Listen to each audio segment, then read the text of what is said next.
Damayanti Bera from Tamluk. I hope আপনারা সবাই ভালো আছেন। Welcome back to my channel blogger Damayanti.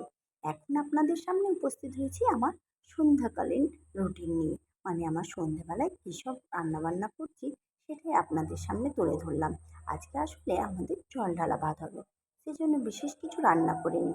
রান্নাবান্নার মধ্যে রয়েছে ডিম ভাজা, আলু ভাজা, আর একদিকে দেখতে পাচ্ছেন পটল ভাজা হচ্ছে, আর একদিকে ডাল সেদ্ধ হচ্ছে।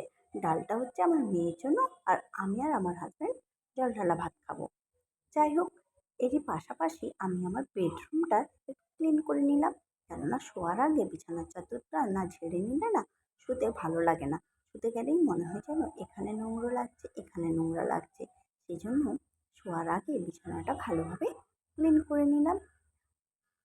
যাই হোক বন্ধুরা, আমার ভিডিওটা কেমন হয়েছে কমেন্টে অবশ্যই জানাবেন।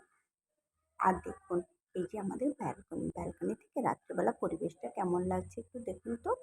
যাই হোক বন্ধুরা, আজকের মতো বিদায়। Good night, tata.